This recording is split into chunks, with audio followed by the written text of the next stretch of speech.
Vous êtes de plus en plus nombreux à faire vos courses chez les producteurs locaux. Parfois pour éviter le monde dans les supermarchés, parfois parce que vous y alliez déjà avant la crise. Nous sommes allés au magasin des veines des petits producteurs pour savoir comment ils vivent cette crise avec leurs agriculteurs, Fanny Cornille et François Boutet. La clientèle des petits producteurs a augmenté, c'est sûr. Ici, les clients font la file aussi, mais disent se sentir parfois plus en sécurité que dans les supermarchés. De nouvelles têtes, est-ce qu'ils viendront, est-ce qu'ils resteront, ça c'est un peu difficile à dire puisque quand ils vont reprendre le chemin du travail, est-ce qu'ils vont changer leurs habitudes, on ne sait pas. En tout cas là on fait face, c'est vrai que c'est très très dense. Des mesures sanitaires ont évidemment été mises en place, entre autres seulement 3 clients sont autorisés en même temps dans le magasin.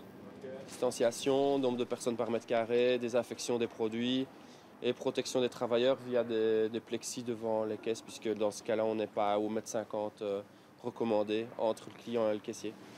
La crise du coronavirus n'a pas un effet identique sur tous les petits producteurs de la région. Les boucheries à la ferme et les producteurs de denrées alimentaires sont eux sous pression. La demande est forte. Les maraîchers aussi ont de quoi faire, mais ce n'est pas le cas dans tous les secteurs. Il y a des producteurs comme la brasserie coopérative liégeoise, eux là ils perdent vraiment beaucoup puisqu'ils perdent la moitié de leur chiffre d'affaires via les restaurants et les festivals qui sont annulés. Donc là on a besoin de les soutenir par des achats. Donc on va devoir presque essayer de faire en sorte que les gens achètent des bières, quoi. Vous voyez, ceux qui sont en produits secs, là ça va. Maraîchers et fruits et légumes sous pression par la forte demande. Ouais.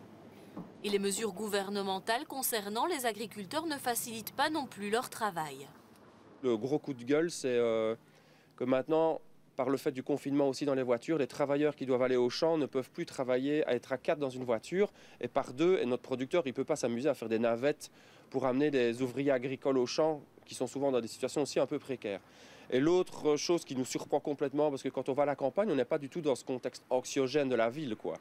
Et donc le côté hyper énervant qu'on vient d'apprendre, c'est que les stagiaires qui sont en formation en agriculture biologique, etc., qui sont des aides nécessaires à nos maraîchers qui doivent essayer de suivre la demande, sont interdits.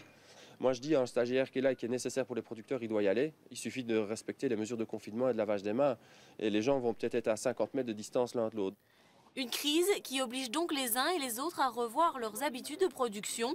Le soutien aux petits producteurs déjà primordial avant cette crise est plus que jamais essentiel aujourd'hui à leur survie.